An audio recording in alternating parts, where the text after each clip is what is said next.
So we start on top with HR strategy and planning.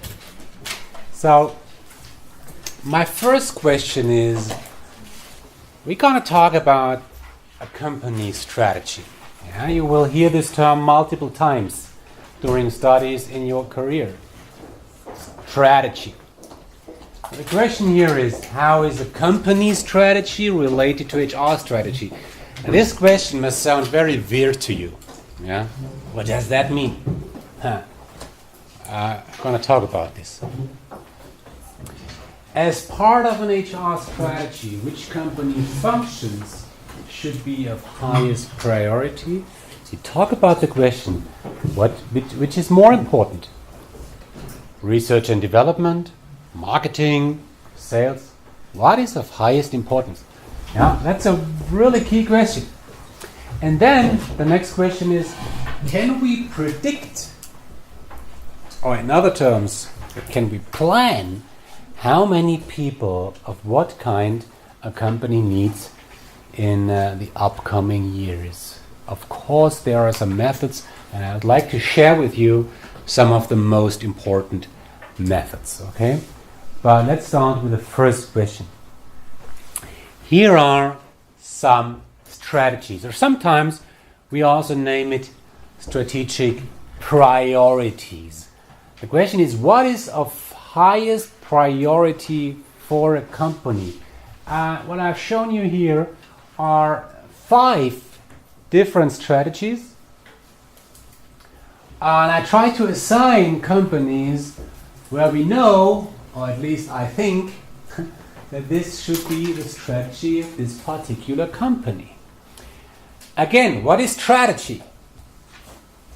What is strategy? Sorry. A plan. It's about the future. It's a long-term plan. A strategy is not about what I do tomorrow. A strategy is about what I do in the upcoming years. 5, 10, 15 years, right? So strategy is always long-term, and it's in the future.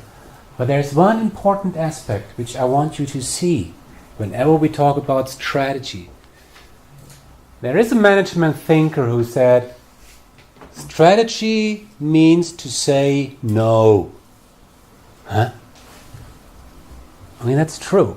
Strategy means to say no. Strategy means to be focused. Yeah? A company cannot be a leader in quality, in innovation, in price, in brand, in global presence, in everything. Companies cannot be the best in everything. That's not possible, because resources are limited. Once you can't be the best in everything, price, quality, presence, brand, and so on, you must focus. Okay? And the question for a company is always, where do we want to be strong? Is it we want to deliver the most innovative products? Yeah? Like Apple or BMW, or companies like Roche Pharmaceutical. They really differentiate themselves through innovation. If you ask the CEO, Chief Executive Officer, Vorstandsvorsitzender of these companies, what is of highest importance for our company, for your company, so that you will be there still in 5 or 10 years? Yeah, the strategy is the answer.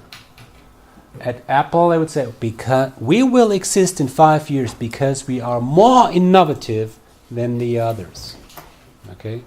They will not say because we produce products which are cheaper than those of the others.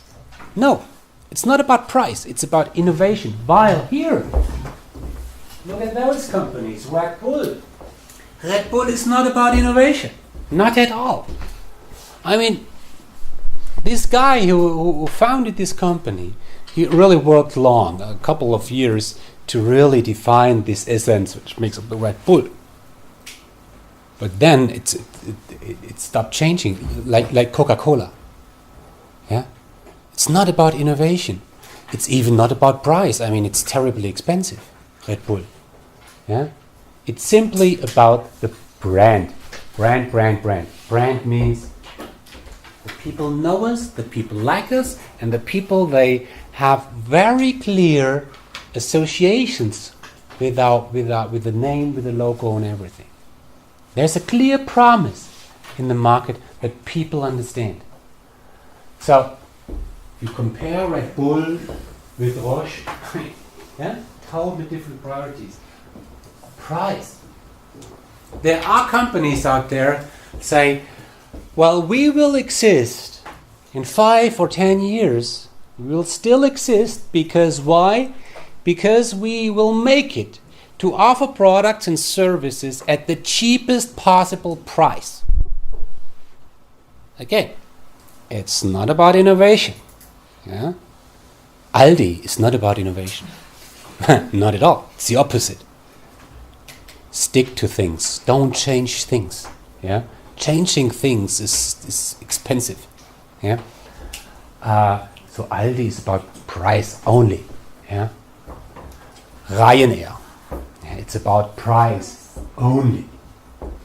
Then some companies differentiate themselves against their competitors through design. Say, well, we are not the cheapest one. We are not very innovative. But we have the best design in the world. Full stop. Yeah. Yeah. Or the right one, quality. Lufthansa. Why should somebody use Lufthansa? Because of quality. Because people say, if you fly with Lufthansa compared to flying with Ryanair, hey, Lufthansa, German reliability. They are in time. Good service. Yeah, it's about quality. It's not about price. It's not about innovation. It's not about the brand. It's the same with General Electric. They focus so much on quality. Yeah, zero tolerance with regards to quality. Quality. We produce the best possible quality. Or IWC, Schaffhausen. Yeah, watches. It's about quality. Of course, the best design in the world, but it's about quality. You buy this watch one time in your life, and the upcoming generation can use it. It's not damageable. It's perfect, precise. Yeah. Expensive. Yeah. So what I want to show you here is, whenever we talk about strategy, it's about the question: what is of highest importance for the company's future? Yeah, and again, compare the different brands like Ryanair, Lufthansa.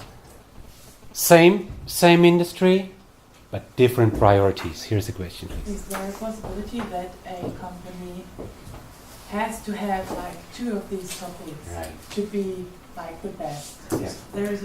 Yeah. I have one example here. Apple. Yeah. It's really innovation and design. It's both. But is it necessary? It was never price. Yeah? But is it necessary that they have innovation and design? No, it's not necessary. Okay, but that also reflects the minds of the executives. Yeah. I mean, Steve Jobs. He was crazy about design. Yeah. Totally. Yeah. He loved good design. Yeah. He once said, the biggest problem with Microsoft is they have no taste. Yeah. Every product must look good, must look sexy, magic, design. That was Steve Jobs. The other founder, Steve Wozniak, it was about innovation. So this combination of these two guys were the building blocks of Apple. Having the newest technology brought into the best design. And this combination, that was the ultimate strategic priority of Apple. And it was never price. Yeah? Or other things. Okay? Of course. Don't get me wrong. It's not that companies that focus on innovation don't take care about brand, price, design, quality. Of course, BMW, they have designers. But it's It's if you ask a executive at BMW, why should somebody buy BMW and not Mercedes? They will never ever say because of the design. They will say, yes, the design of our car is perfect, but that's not the ultimate reason. Yeah? If it's about design, yeah, then you rather should buy an Audi. I don't know. So, the first point is that you understand this term strategy. You can have an entire lecture about strategy, but that's enough for us now. The question now is, companies have strategies. These are just some terms that relate to this. Company like BMW, of course, they have certain strategic challenges. How can we come up with a competitive e-vehicle, electronic vehicle? How can we cope with the Chinese competition? Yeah? How can we become more efficient? Yeah? To protect the climate? Yeah?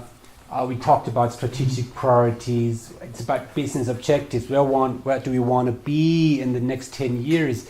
What is our market share in the next 10 years? How is the profit revenue? And so what are our competitive advantages? Or in other terms, where do we want to be better than the others? What is our vision? Where do we want to be in the future? These are just some terms around this term strategy. Yeah? You see, it's about the future, it's about challenges, priorities. So this is one thing. The question now is, what does that mean for the people? Okay?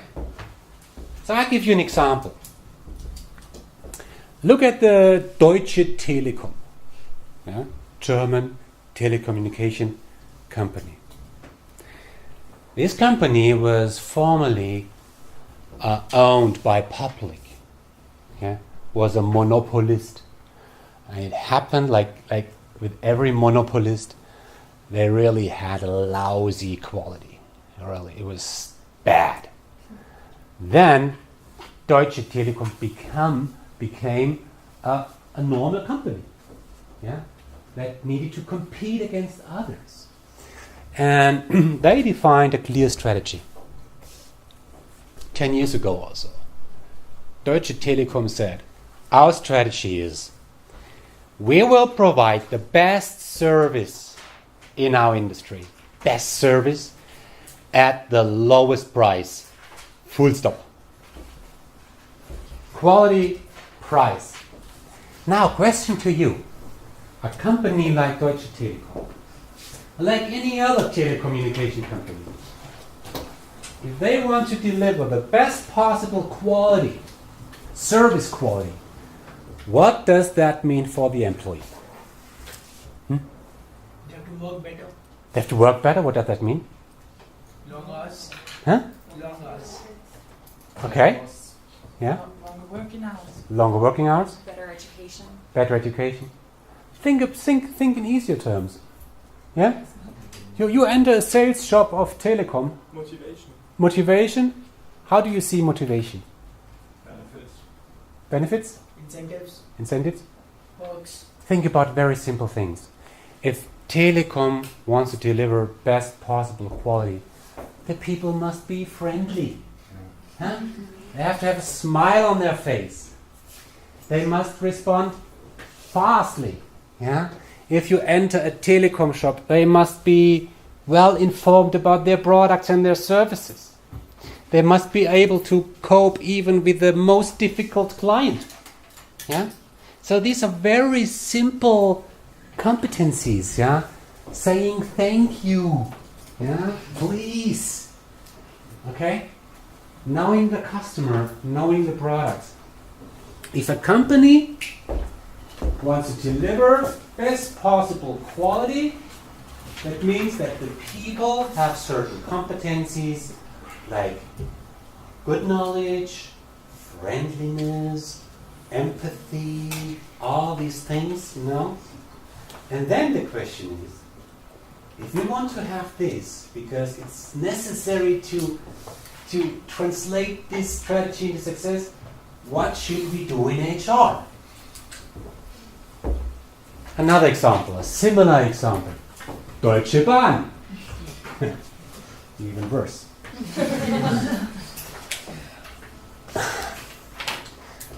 Deutsche Bahn, 20 years ago, driving with a train, that was a mess. Yeah? Well, there was no thank you. Thank you for choosing Deutsche Bahn. Thank you for traveling with. Yeah? Yeah. Thank you for traveling.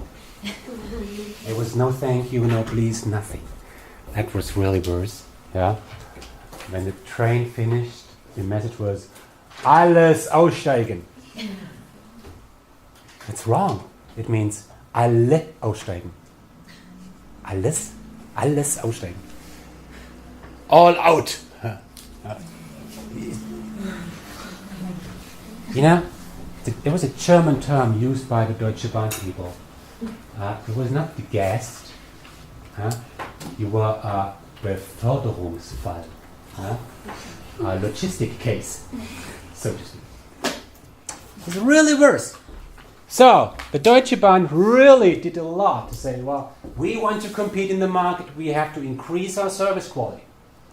So that means for the people that they have to be motivated to be friendly. They have to be able to be friendly. Yeah? They want to be friendly, they can be friendly. Very simple. During the World Championship in soccer, the Deutsche Bahn said, well, we have a lot of thousands, millions of foreign guests driving in our trains. So, the people in the train, our employees, must be able to speak English. Yeah? Since then, you hear this message, thank you for traveling with Deutsche Bahn. Before 2006, there was no English message. It started in 2006 with the World Championship. That meant, so the message here was, we have to have employees which are able to speak English. That meant, on HR side, human resource management, that they had to train 50,000 people in speaking English. Okay? Now you see the linkage, and this is just one simple example. Here is a strategy. Here's the question, what does that mean for the people? What do we have to do to have these employees which we have to have at the end of the day? So, your exercise is really for the preparation of the exam. Take any company you like, yeah? McDonald's, Google, ThyssenKrupp, I don't care, and think about what is the strategy of this company. And if this is the strategy of the company, what does that mean for the people? And if this is what it means for the people, what must HR have to do in terms of training, development, recruiting, maybe layoffs or other things? Sorry, but may I ask you to check the room? Yeah, sure. Thank you. Okay, got it? Question. Does Please. it have to be a company that went from bad to good? Like there's No. any- It applies for any company in the world.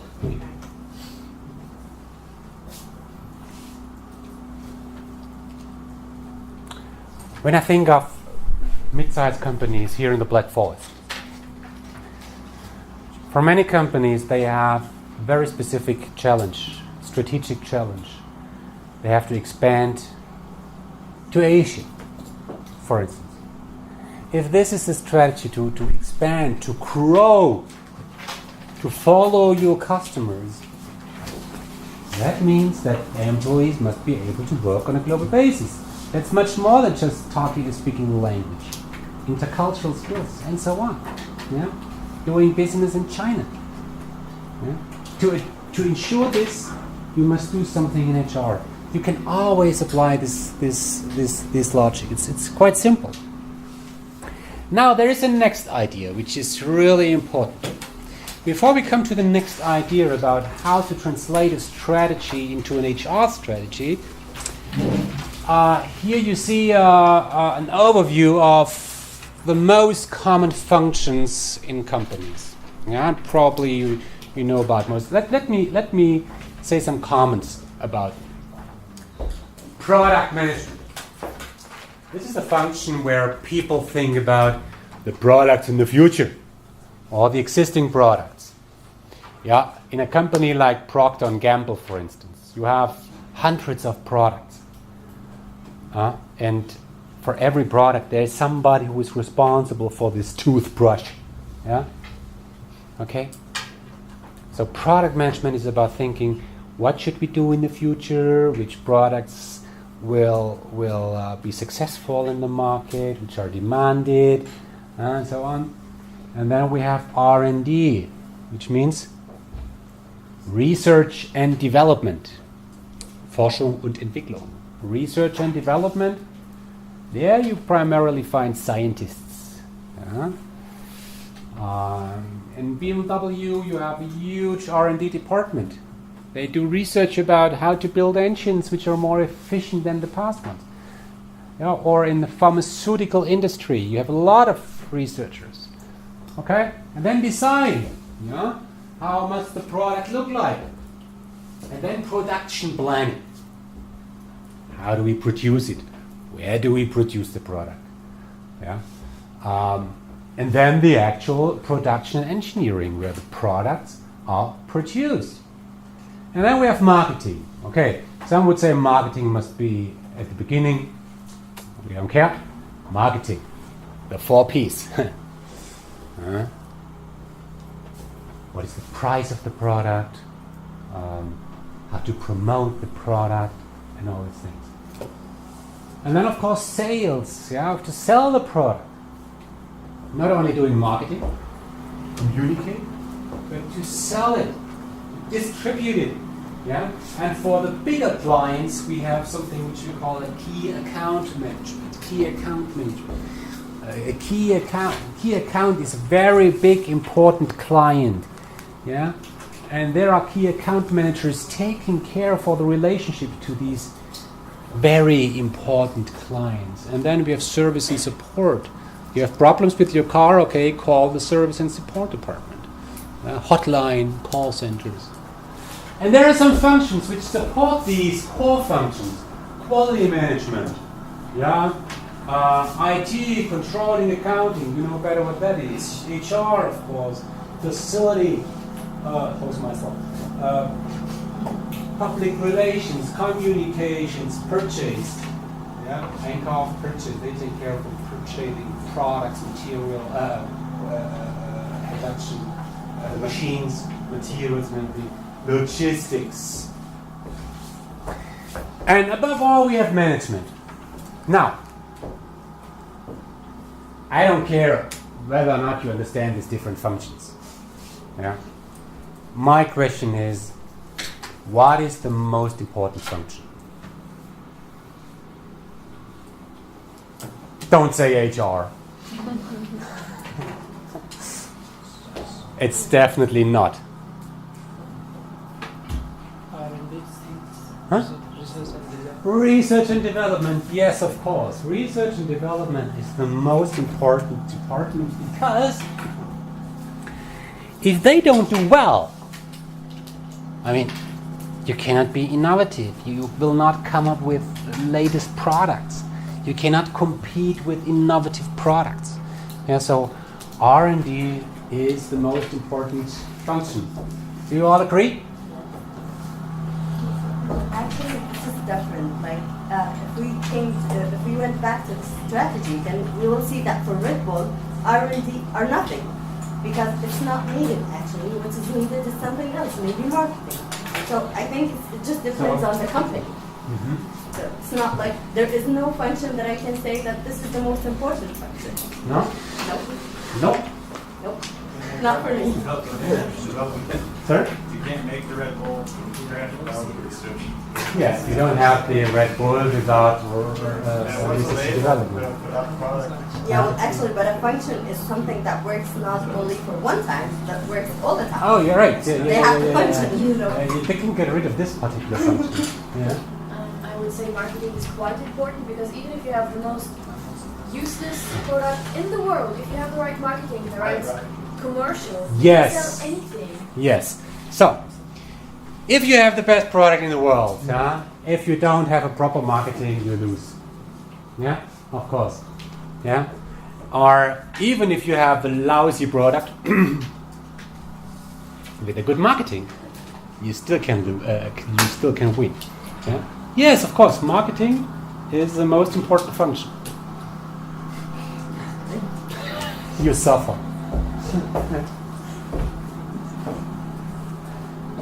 It's about like a timetable, like the importance of the single like RD The or life design. cycle, in the life cycle of a product, different Yes. functions become More higher importance. That's interesting. Right? It's very differentiated. You move like this. Yeah. At some point, R&D is the most important. But then, if they got that job, and they done that job well, production planning is the most important. So it's yeah.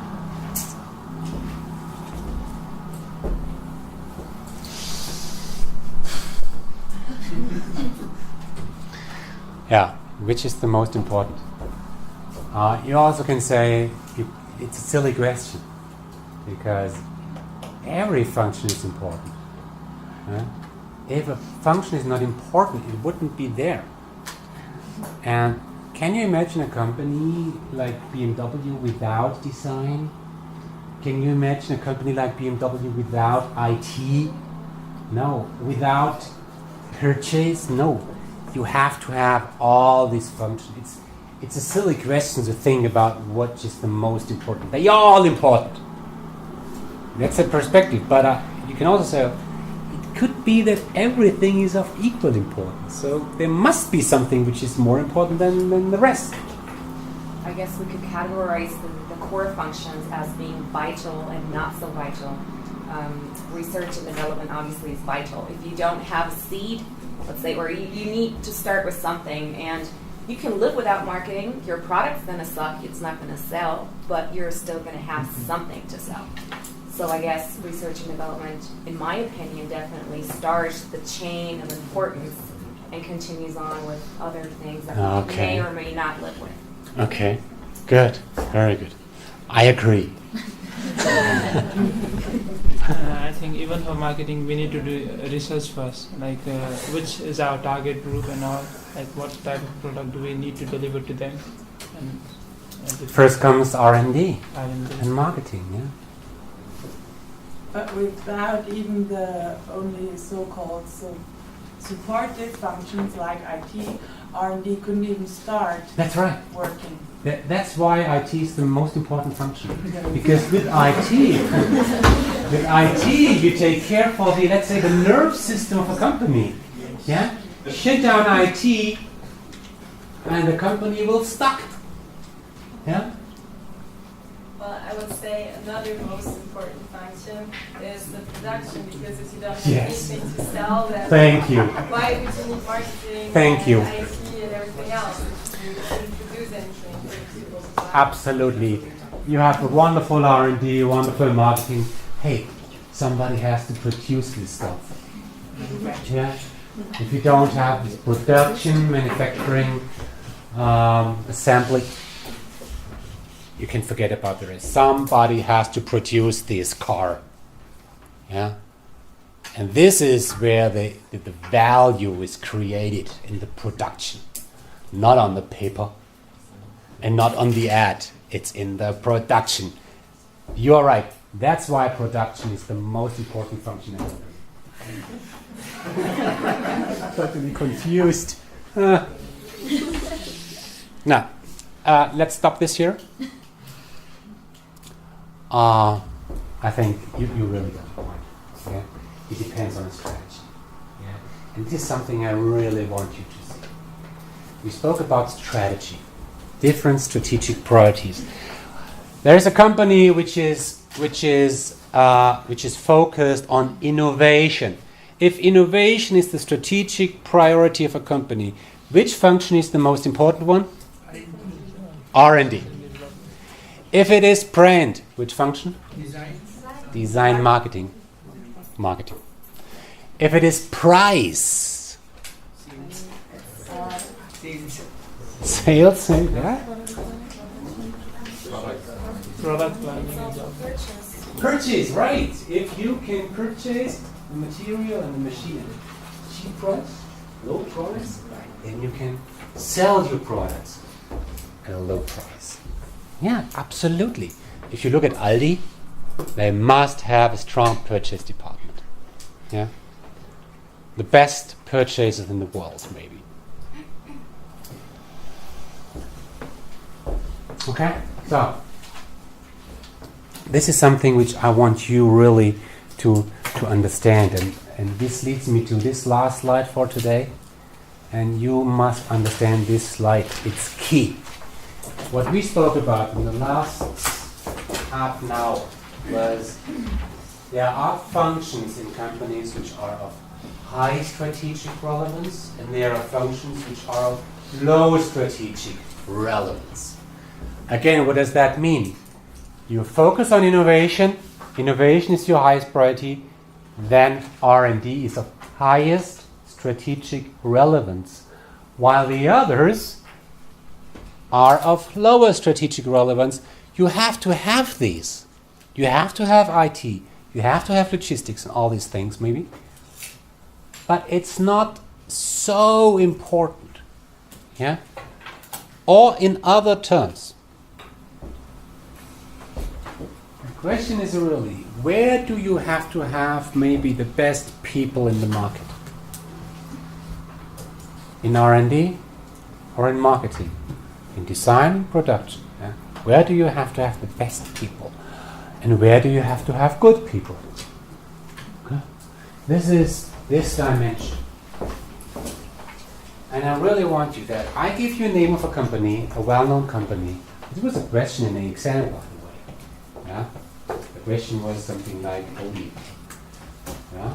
What might be a key function at Audi? Which function at Audi is of highest priority? Please argue. You have to understand the strategy then. What is important to this company? And then tell which function is of highest importance. This is something you should be able to do. Quality. Yeah? Quality, for instance. Whether it's right or wrong, you have to be able to argue. Okay? So that I can see that you have understood this idea. So, there is the other dimension, which is talent availability. Availability of where? In the labor market. Arbeitsmarkt. Yeah? How easy is it to find somebody for purchase? How easy is it to find somebody for R&D, for marketing? Yeah? So, these circles here, they represent functions. Right? So, as you can see now, there are some functions which are on the right side, maybe on top. And those are functions which are absolutely critical for the company. At the same time, the availability of people is low on top. Yeah? It's hard to find people for this function, while the function is absolutely critical. Roche is focusing on innovation. Yeah? Creating the newest innovative product in the pharmaceutical industry. And they focus very much on oncology.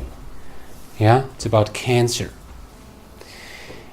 For Roche, it's very hard to find oncologists, really scientists which are specialized on oncology, cancer. But it's important for Roche. So this function then is here on the right side. It's a key function. All functions on the right side are key functions. Strategically important function. And in my example, the function would be on top. That's a totally different story for human resource management than having a function here. Yeah? Where the function is necessary, not of highest importance, and at the same time it's easy to find people for this function. How come it says high in the left bottom corner?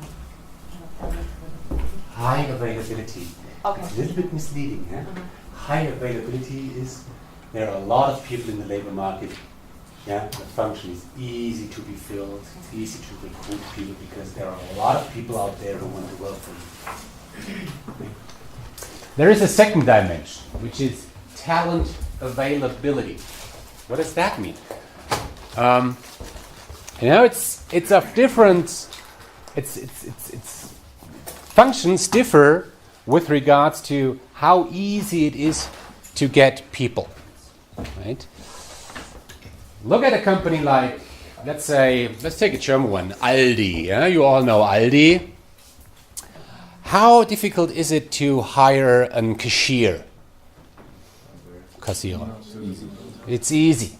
Yeah, you post an ad, you collect the applications, you make a choice, and it's done. It's easy because there are enough people out there who need a job. Okay? And there are enough people who are enough qualified for a job like this. Now we learned last time that in a company like this, in a discounter, purchase department is of high strategic relevance. How hard is it to hire one of the best purchase managers for a company like this? It's incredibly difficult. Okay? So, don't be confused here. When I say talent availability high, that means that there are many people out there which you can hire. It's easy. While talent availability low, on the top of the picture, means that there are not enough people out there so that a company can fill their positions. Okay? So now when we combine these two dimensions, and you look at these circles represent functions. You will find functions there, minor strategic relevance. They are necessary. Yeah, no doubt about it. They are necessary, but they are not of high strategic relevance, like the cashiers. Right? They are necessary. It's easy to find people for a function like this. Now, when we look at the other side, the right-hand top side, you find functions there which are of high strategic relevance. They are really important for a company. Not only necessary, they are critical. You not only have to have good people on these functions, you maybe need to have the best people. Really good people. And at the same time, it's very hard to find people for these functions. So now, here is a third dimension in this picture, which is indicated by the size of the circle. What does that mean? The bigger the circle, the higher is the future quantitative workforce demand. The demand for employees. If the circle is big, it means that this company, in this particular function, will need to hire a lot of people in the upcoming years. If the circle is small, that means that this company will only hire a few people in the upcoming years. Okay? That leads us to a second very important concept. Look at the circle on the left-hand top side. This is a big one. A big circle, significant quantitative workforce demand. At the same time, the availability of talent is very, very limited in the labor market. Okay? I give you a typical example. Look at hospitals, at least in Germany or in the Western industries. In hospitals, it's quite hard to hire nurses. Yeah, it's really hard. Working conditions are not so attractive. Compensation is low. But at the same time, most hospitals have a huge quantitative workforce demand.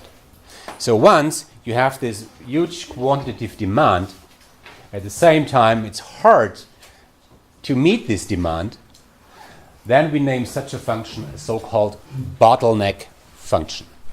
Bottleneck function, German Engpassfunktion. Okay? Why is this important?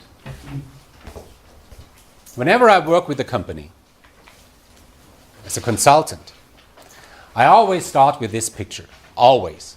Yeah? Because this gives me a good understanding about where the company stands. Yeah? I see where is the biggest pain, where is the need. Because you can imagine recruiting for a function like this one on the bottom left-hand side, recruiting for this function is quite easy. While recruiting for such a function on the right-hand top side is quite hard. Yeah, and you have to do different things. Here for those functions on the left-hand bottom side, you just use adds. While for those functions which are hard to be filled and where you have a significant demand, you have to do different things. You don't just use adds. You have to do a lot of things. We'll talk about this in the upcoming sessions, right? Even compensation is different. Compensation for a non-critical function is different than compensation for critical functions. Maybe for critical functions you need to pay above market average, while for the others you pay market average or maybe below. So this exercise has a lot of implication for everything we do in HR, right? So this was the first step, understanding what are our bottleneck functions and what are our key functions. This is a starting point. Now, HR planning starts from here. Important question is, how many people do we need in the future? How can we really tell how many engineers we need in the future, how many managers we need in the future, how many cashiers do we need in the future, how much purchase experts do we need in the future? And the question is, can we really anticipate how many people we need in the future? This is related to HR planning, right? Yeah. Question to you, is it possible really to say how many people we will need in the upcoming years? Is that possible? Yeah, please. I think it would be difficult because you never know whether the environment the company is in is changing. Yeah, absolutely. So you don't know about the environment and how it will change. How will the market change? Yeah, market will determine the growth, maybe, revenue and everything. So, yes, I would agree. Other thoughts?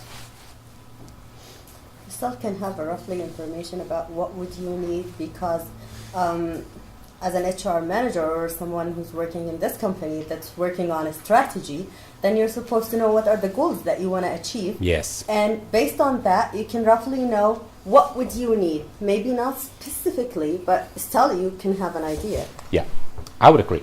So the point here is, even though we can't predict the future precisely, we have a goal. Yeah, we have objectives, revenue growth or whatever. So once we have a goal, once we have an objective, the next question is, to achieve these goals, how many people do we need on which function, right?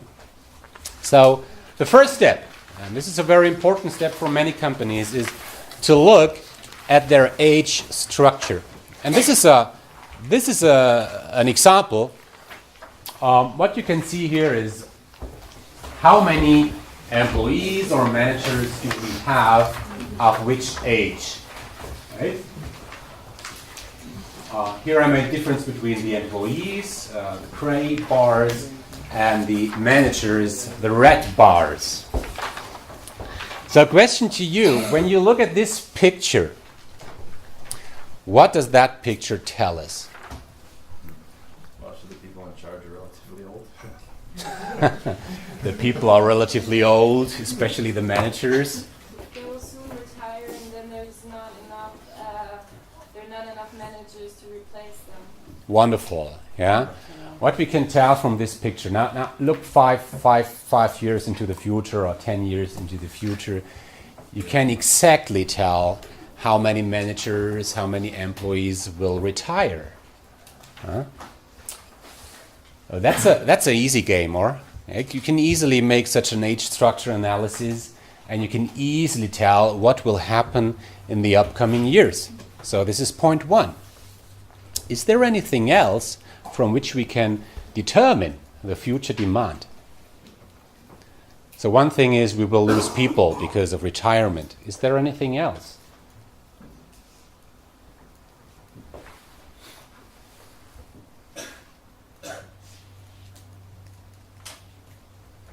Where does demand come from?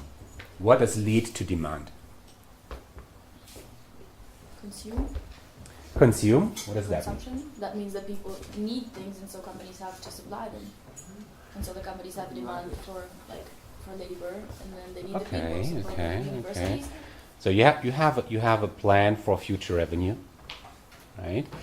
And maybe you have you anticipate certain growth. You will grow in the future. If you say, well, we will grow in the upcoming years by 5% every year, then we will have a workforce demand. Yeah. So the second thing, as you pointed out exactly, is growth. What else? Change in the mega trends. Sorry? Change in the mega trend, like you may need staffs in able to work with the new technology and all. Okay, I would say this belongs to growth. Yeah. Future developments, things we're going to do in the future will lead to some growth. Yeah. We need more employees than managers. Maybe the globalization in future will create further demand than used to be there. Yeah. Globalization could mean that you want to enter new markets. Yeah. Yeah. In other terms, that means growth. Yeah. Okay. technological improvement so that we don't need any more people. Technological improvements, absolutely. Think about telecommunication industry. Yeah, for instance. Today, totally different technology than in the past. You have to have totally different people in the future than you had in the past, because they deal with totally different services, they deal with totally different technologies, right? Yeah. I think here we will need to hire more employees than even managers, even though the chart says that we still have employees but not a lot of managers, because people are going to promote from one stage to another, so probably we will have a lot of new people who we prepare to be managers but not not normal employees. Okay, so sometimes the you demand look... of employees is going to be like higher. Okay. So sometimes you look at the ratio of employees and managers, and maybe that does not really fit to what you really want, so you have to adjust accordingly. Yeah, right. Let me add some other points. One thing is turnover. Yeah, you lose people. People quit their job. Yeah. Do you know, as a company, do you know how many people will quit the job next year? You don't exactly know it, but you can guess it from the past. Yeah, you can guess. You have a turnover rate. Yeah? Once you know that in the past you always lost 5% of your workforce, probably you will lose 5% in the future, more or less. Okay. So this picture is a summary of what we just spoken about, and it's a little bit more differentiated. In the middle of this picture, you see one layer of a company, one hierarchical layer. And let's focus on this. When I look at this layer, and let's say this is middle management, to put it simply. Middle management, and the question is, how many people do we need in middle management in the upcoming years? We ask ourselves, where does the demand come from? We said that, okay, there is growth. The company will grow. We say we will grow by 5% every year. That will determine the workforce demand accordingly. We have losses. Yeah? People retire, and we know how many people will retire in the upcoming years. That's an easy game. We will have turnover. People will leave the company voluntarily. Yeah? We can guess how many people will leave. But also we have promotion. Promotion out of this layer to the next layer. Okay? And that's it. That's it. So we can say it's promotion, it's retirement, it's turnover, it's growth. Yeah? And at least from an academic perspective, I must say, it's quite easy to calculate something like this. In practice, it's not so easy because many companies do not have the data for doing something like this. You know? We will talk about HR controlling in the next course, but to give you just the kind of impression, if you ask a company, how many 30 millimeter screws do you have on stock? They can tell you the exact number. Okay, they have systems, supply chain management systems. They can tell you the exact number. If I ask a company, how many people do you have? Some companies really struggle. They don't even know how many employees they have. Yeah, that's true. If you ask, how many sales managers do you have? They struggle, really. So this is a kind of visionary view, yeah. But again, if you just take some numbers, if you take future retirement, if you take former turnover, and you anticipate that turnover in the future will be the same, once you have growth, you can have at least a rough guess about the future workforce demand, which can look like this. This is really a very simplified example of how strategic workforce planning can look like. Okay? So this is the strategic perspective. Very high level, very general, relates to the company as such. Now let's look at a more operational level. Okay, and here is a list of some major workforce planning methods. I will not go through these methods now, but want to show you 2 examples. Once we have had a look at these examples, you will immediately understand what these methods really mean. So this is example number 1. A company. Okay, so here in the lines we have the different years. Yeah? And in the second column, from the left-hand side, we have the revenue of this company. So in 2003 we have 6 million in revenue. 2012 we have around 12 million. Okay. In the next column you see the number of sales people. I have to be more precise. You find the term here FTE. FTE is a very important term in HR controlling. It means, as indicated below, full-time equivalent. I should know this term. What is a full-time equivalent? I give an example and you will immediately see.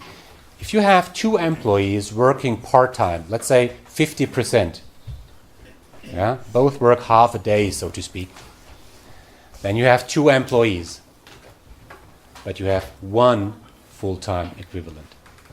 Okay? Good.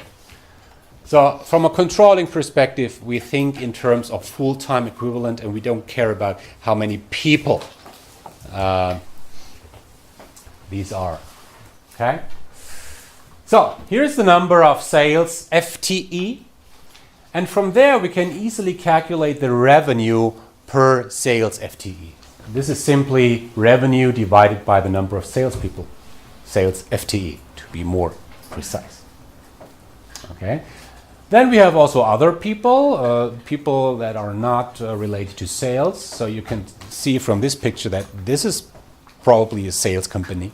They primarily sell. Okay. So then we have the total number of FTE, which is simply the number of salespeople added by the others, and the number of managers. What can we do with these numbers? We can do some things. Yeah, I'll show you.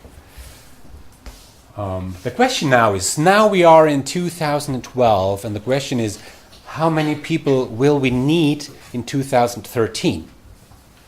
Yeah, in the future. We can tell from these numbers that there is a kind of fixed ratio which tells us that the average revenue per salesperson, per sales FTE is around 200,000.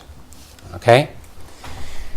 When we look at the revenue growth in the past, we can see that revenue growth is about 8% every year. And to put it simply, we simply anticipate that in next year we will grow by 8% again. Maybe there are reasons to say, well, it's more or less depending on the market. Okay, but we simply tell from the past how things gonna be in the future. Okay. So if revenue growth is 8%, then revenue in 2013 will be around 13 million. Okay? And now from this ratio, average revenue per sales FTE, we can tell that we will probably need 65 sales FTE. Now we have 60, so we need 5 additional FTE. That's easy, okay? That's a very simple statistical method to anticipate the future. There are some more things in this picture. Look at the number of managers, the right-hand column. We can tell from these numbers that there is a span of control in this company, which is around 7.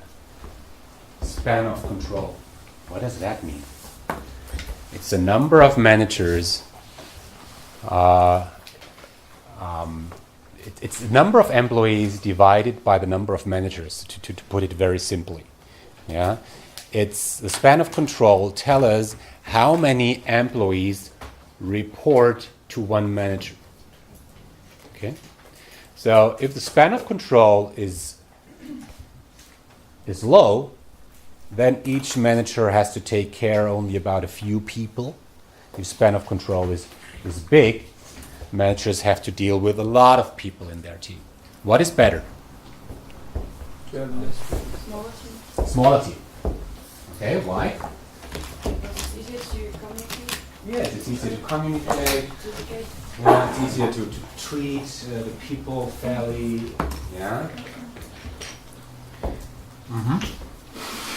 What is the down? Yeah.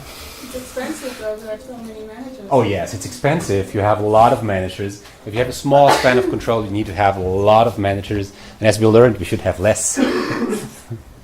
Yeah. What is the other downside of a small span of control? More managers, right? Too many teams. Too many teams. Many That means- teams. Yeah, Yeah. that means that Yeah. the coordination between these teams is going to be Yes. really hard. Going to be a mess. Dealing with a lot of teams. Also, the hierarchy. You have a lot of hierarchical levels once you have a small span of control, right? Many levels, yeah. And that means that the communication from the bottom to the top is much more hard than having limited levels. Yeah? Once the distance from the bottom level to the top level is smaller. Okay, so there is no clear answer which is better. Small span of control, a big span of control. Okay, here we have 7. So we can tell from the number of required people how many managers we need. In 2012, we had 11 managers. Next year, we're going to have probably 85 people, so we have to have 1 manager more. Very simple. Very, very simple. Okay? Next example.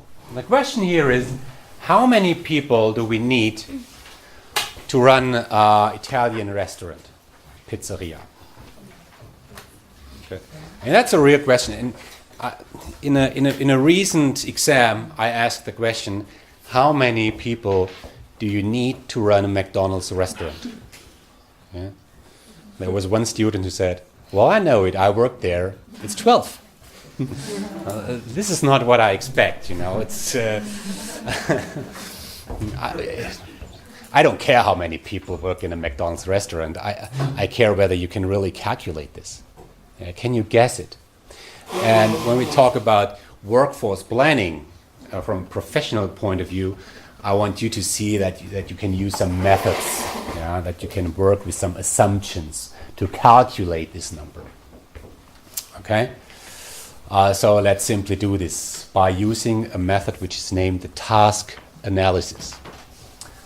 So the first thing is, what we do is we have some assumptions. Some really simple assumptions. And here my assumption are we have 200 guests per day. Okay? I don't know whether this is valid, reliable or not. Just let's simply assume this, okay? We have 3 guests per table on average. So we have 67 tables per day. The restaurant opens 15 hours a day. And I assume that every guest on average has 2 drinks. So from there, I can easily tell how many times we have to do which task. Now we have some core tasks. 67 times we have to prepare a table. 67 times we have to take an order. Because I assume that every guest will eat in pizza, we have to prepare 200 pizzas. Billing. 67 times. We have to chat with the people 67 times. And we have to prepare 400 drinks. Now the next step is I simply look at how much time do we need per task. So how much time does it need to prepare a table? Well, I would say 2 minutes. How much time does it take to take an order? 3 minutes. Prepare a pizza, 4 minutes. It's not the total time for preparing a pizza. It's really only the work time. Yeah, maybe 4 minutes, and so on. So multiplying the number of tasks by the duration per task will lead us to the right-hand column, duration in hours. So 2 hours preparing table, 13 hours for preparing pizza, and so on. So in total, 28 hours. But people in an Italian restaurant, they not only do the core tasks, they do some additional tasks. They have breaks. The question is whether this is a task, but it happens. Right?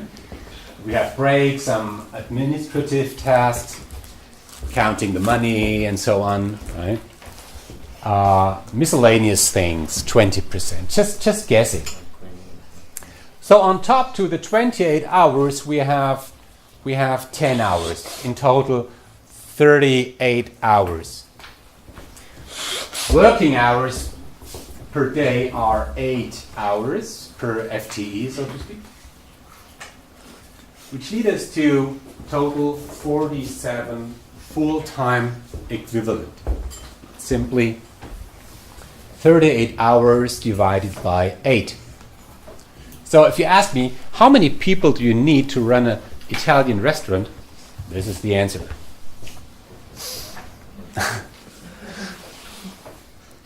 Now there are probably 2 reactions. Yeah, some of you might say, "Wow, now I understand. That makes totally sense." Yeah? Some of you might say, "Oh, sorry, that's bullshit. No restaurant works like this. It's much more complicated. These assumptions are wrong. You can't tell that you have 200 guests in a day. You have some days where you have 100, another day you have 300. So you can't assume that 2 drinks per guest. I mean, sorry, if you have a lot of students in the restaurants, probably more. Yeah? So you could say, well, this is crap. Probably the truth is somewhere in between. Yeah? It's much better than just guessing. Yeah? If you ask an HR director, how many people do we need for running an Italian restaurant? They say, well, I don't know.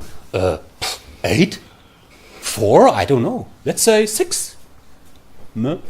Oh. Nobody would rely on this HR director. But as soon as you use some assumptions, some calculations, it will lead to certain numbers. On top of this, you can say, well, we assume this, knowing that this is not really precise, so to be safe, just add 20% on this, and then we're going to be safe. Okay? In practice, you do workforce planning like this. You do it when you plan the workforce demand for projects. You simply look at what will be the task, How much time do we need for these tasks? And then you come to an answer. Now, let me flip back to this small boring slide. We have talked through all these methods. The first one are the leading indicators. What is that? A leading indicator is a fixed ratio between performance and the workforce demand. Right? It's we have so many employees, there is a span of control which says that we have 7 employees per manager. If we have 70 employees, we have to have 10 managers. It's a fixed ratio. Or as indicated here, some universities have a fixed ratio of how many professors do we need per student, or how many students do we have per professor, okay? Or how many nurses in a company, in a hospital per an amount of patients, okay? Trend analysis. We had this example where we had a look at revenue development in the past, and we simply anticipate that the future is going to be the same. We look at the trend at the past and anticipate that in the future will be the same, and from there we can tell the future demand. The Italian restaurant example was about a task analysis, looking at the tasks, analyze how much time the different tasks will require, and from there we calculate the workforce demand. A final one is conclusion by analogy. If you really build a McDonald's restaurant on the green field, you not always start on scratch. You know it's we already have set up a lot of McDonald's restaurants. We knew from the past, from other cities, how many people we need. So probably we will need the same amount of people here. Yeah. Okay. You just tell from other cases, from other companies, how many people you need. Okay. Most importantly, I want you to understand the top 3 methods.